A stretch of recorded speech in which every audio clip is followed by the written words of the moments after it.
Olá pessoas, quem fala aqui é Belmiro, bem-vindos e bem-vindas ao nosso podcast. Esse podcast da Estúdio Sala de Aula, gravado com o aplicativo Anchor, Anchor.fm. Então recomendo, se vocês quiserem acompanhar melhor nos podcasts, também produzir o seu próprio podcast, grave com o Anchor, em que você não tem que pagar nada e também não tem limite de armazenamento. Então, sem mais delongas, vamos então para o nosso episódio.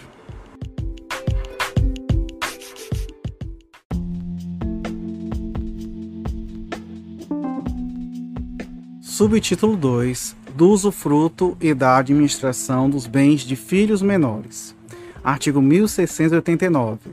O pai e a mãe, enquanto no exercício do poder familiar, inciso 1, são usufrutuários dos bens dos filhos.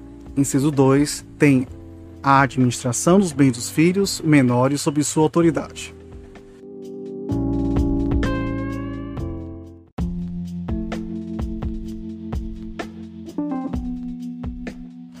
Artigo 1690. Compete aos pais, e na falta de um deles ao outro, com exclusividade, representar os filhos menores de 16 anos, bem como assisti-los até completarem a maioridade ou serem emancipados. Parágrafo único.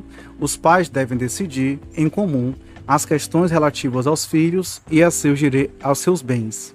Havendo divergência, poderá qualquer um deles recorrer ao juiz para a solução necessária.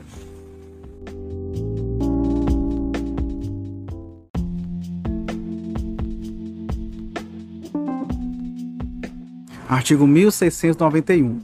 Não podem os pais alienar ou gravar de ônus real os imóveis dos filhos, nem contrair, em nome deles, obrigações que ultrapassam os limites da simples administração, salvo por necessidade ou evidente interesse da prole, mediante prévia autorização do juiz. Parágrafo único. Podem pleitear a declaração de nulidade dos atos previstos nesse artigo. Inciso 1, os filhos. Inciso 2, os herdeiros. Inciso 3, o representante legal.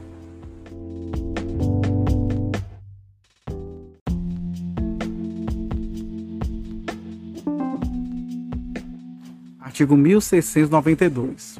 Sempre que no exercício do poder familiar colidir o interesse dos pais com o do filho, a requerimento deste do Ministério Público, o juiz lhe dará curador especial.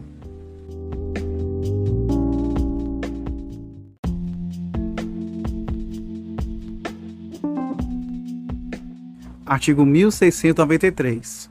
Excluem-se do usufruto e da administração dos pais. Inciso 1. Os bens adquiridos pelo filho havido fora do casamento, antes do reconhecimento. Inciso 2. Os valores oferidos pelo filho maior de 16 anos, no exercício da atividade profissional, e os bens com tais recursos adquiridos. Inciso 3. Os bens deixados ou doados ao filho, sob a condição de não serem usufruídos ou administrados pelos pais. Inciso 4. Os bens que aos filhos couberem na herança, quando os pais forem excluídos da sucessão.